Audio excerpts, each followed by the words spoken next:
Screen पे एक article देख रहे हैं आप और इसमें क्या देख रहे हैं आप, एक नोटिफिकेशन आया है और ये नोटिफिकेशन यूएस गवर्नमेंट की तरफ से आया है जिसमें कहा गया कि फेबल 5 और माइथोस को किसी के हाथ न लगने दो। अब ये क्या मामला हुआ है, दुनिया भर को रोका क्यों जा रहा है अमेरिका की तरफ से। वहीं दूसरी तरफ भारत मामले में देखने को मिला कि डोनाल्ड ट्रंप का अचानक से ट्वीट आया, भारत पे ऐसा कुछ भी होगा तो हम बर्दाश्त नहीं करेंगे। जानेंगे क्या चल रहा है दुनिया में और इस वक्त डोनाल्ड ट्रंप बहुत सारे यू टर्न क्यों ले रहे हैं। जियोपॉलिटिक्स में बहुत कुछ चल रहा है, हमेशा की तरह जानने को मिलेगा बहुत कुछ। आइए जानते हैं इन खबरों को विस्तार से। अमेरिका और ईरान के इस युद्ध ने ना एक बात सही साबित की और वो क्या है, वो ये है कि ईरान के विदेश मंत्री ने एक बहुत अच्छी बात कही है। ईरान के विदेश मंत्री आरागची ने कहा कि पिछले 2 युद्ध में हमने देखा नेगोशिएशंस करना, बातचीत करना ये कभी भी युद्ध को रोकता नहीं है, लेकिन हाँ उसका प्रत्युत्तर देना ये युद्ध को रोकता है। दुश्मन ने सोचा कि हमारे पास 0 इनरिचमेंट रहेगा, डिप्लोमेसी से इन्होंने बातचीत करने की कोशिश की, फिर इन्होंने हमारे ऊपर हमला कर दिया, लेकिन वो हमें तबाह नहीं कर सकते हैं और ना ही हमारे न्यूक्लियर नॉलेज को। बिल्डिंग्स फिर से बनेंगे और साइंस फिर से रहेगा, ये बात इन्होंने कह दी। अब इशारों में इन्होंने बहुत बड़ी बात कह दी। इनके कहने का अर्थ ये है कि चाहे तुम जो कुछ भी कर लो हम आगे बढ़ेंगे। ईरान के हाथ में वो हथियार लगा जिस हथियार को स्ट्रेट ऑफ हॉर्मुज कहते हैं और उस हथियार ने सचमुच में अमेरिका को थोड़ा मजबूर तो जरूर किया। मैं थोड़ा ही कहूँगी, इसलिए थोड़ा कहूँगी क्योंकि इस बार अमेरिका और इजराइल ने बारी बारी से जो हमले किए, ये हमले बहुत ताबड़तोड़ थे। इसी का असर अब ये देखा जा रहा है कि ईरान कहीं न कहीं एक समझौते के लिए तैयार हो गया है। कहा जा रहा है कि लगभग तय है और हो सकता है डोनाल्ड ट्रंप के जन्मदिन पर ये तोहफा डोनाल्ड ट्रंप को मिले, जिसे इस्लामाबाद अकॉर्ड कहा जा रहा है। यानी पाकिस्तान को भी यहाँ पर मान सम्मान दिया जा रहा है कि भैया तुम्हारी वजह से ये डील तय हो गई। हालांकि अब बहुत सारे लोग सोचेंगे भारत आगे रहता तो ये नाम भारत को मिलता। पहली बात बता दूं, इन दोनों में से किसी का कोई ठिकाना नहीं है। ये डील चिल कब खत्म हो जाए, कब यू टर्न ले ले डोनाल्ड ट्रंप और कब पलट कर कुछ कर दे, कहना मुश्किल है। ये ईरान भी जानता है और अमेरिका भी जानता है। और जैसा कि आगे मिड टर्म चुनाव है, मिड टर्म चुनाव से पहले हर हाल में डोनाल्ड ट्रंप को अपने देश में महंगाई भी कम करनी है और शांति भी लानी है। किसी तरीके का आलोचना वो सहना नहीं चाहते हैं। चुनाव है भाई सामने में,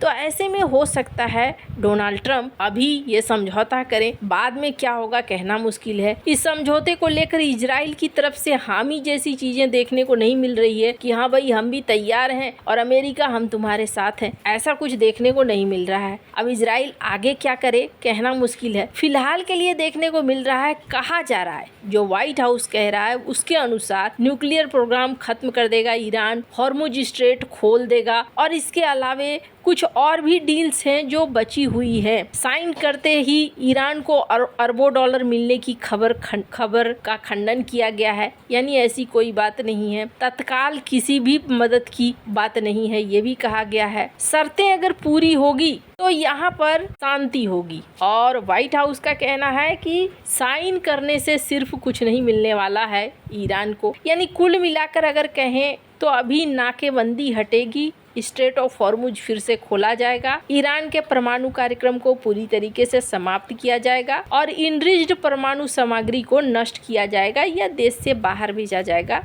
ऐसी बातें इस वक्त हो रही हैं। पर इस घटनाक्रम के बीच में 2 बड़ी खबरें आई हैं और दोनों ही बहुत खास है। भारत के लिए दोनों बहुत ही ज्यादा जरूरी भी हैं और एक बड़ा संकेत भी दे रही हैं। पहली चीज ये देखने को मिली कि भारत के नाविकों पर हमला हुआ, 3 भारतीय नाविक मारे गए और इसके बाद डोनाल्ड ट्रंप का एक ट्वीट आया जब भारत की तरफ से विरोध दर्ज होना शुरू हो गया। मार्को रूबियो को डॉक्टर एस जयशंकर ने भी फोन किया और इन्होंने कहा कि ये चीजें बर्दाश्त नहीं की जाएगी, कमर्शियल वाहनों पर आप इस तरीके से हरकत करते हो। तो उसके बाद देखने को मिला कि डोनाल्ड ट्रंप का एक ट्वीट आता है जिसमें वो कहते हैं कुछ फेक न्यूज फैलाए जा रहे हैं, ये ठीक नहीं है, इस तरीके के स्टेटमेंट नहीं दिए जाने चाहिए। इसके बाद वो कहते हैं कि हॉर्मुज स्ट्रेट पर भारतीय जहाज़ों पर पिछली रात जो हमले हुए वो हमले बिल्कुल भी स्वीकार करने योग्य नहीं है। अब यहाँ पर एक बार को इन्होंने नकार दिया, इन्होंने कहा कि हमने नहीं किया है, ईरान ने किया है ये हमला।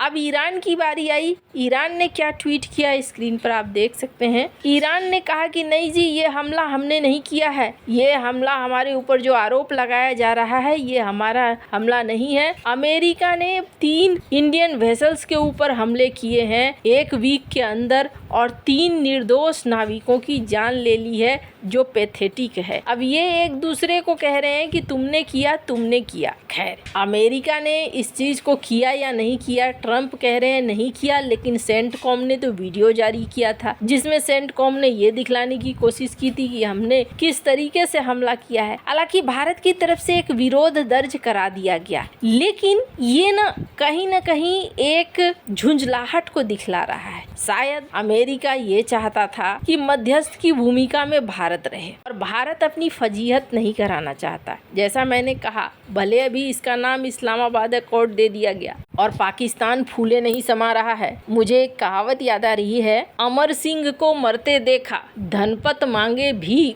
लक्ष्मी कंडा बीनत फिरती, इनसे नाम छुछुइयाँ। कहने का अर्थ ये है कि नाम से कुछ नहीं होता है, चाहे नाम अमर सिंह हो तो अमर नहीं हो जाते, और नाम धनपत हो जाए तो इसका मतलब ये नहीं कि बहुत धनी हो जाए। तो नाम में यहाँ कुछ नहीं रखा है, काम में रखा है, और काम ये है कि कब ट्रंप बदल जाए कोई ठिकाना नहीं है। पहली चीज़ तो ये। दूसरी चीज़ जो बेहद महत्वपूर्ण है और ये बता रही है कि इतिहास बदल रहा है, चीज़ें बदल रही हैं, भारत को वैसे ही तैयार रहने की ज़रूरत है। ये एआई उद्योग के लिए बहुत बड़ा ऐतिहासिक निर्णय है। एआई कंपनी है एंथ्रोपिक और इन्होंने 13 जून को ये घोषणा की है। स्क्रीन पर इस ट्वीट को देख सकते हैं जिसमें उन्होंने कहा कि अपने शक्तिशाली एआई मॉडल फेबल 5 और माइथोस को अब वो किसी को एक्सेस करने नहीं देंगे। इसके पीछे कारण क्या है? अमेरिकी सरकार ने एक्सपोर्ट पे कंट्रोल कर लिया है। अमेरिकी सरकार ने आदेश दिया है कि इन मॉडलों तक विदेशी नागरिकों को नहीं पहुंच दी जाए, चाहे वो अमेरिका के बाहर हो या अमेरिका के अंदर ही क्यों ना हो। इनका कहना है कि फेबल 5 में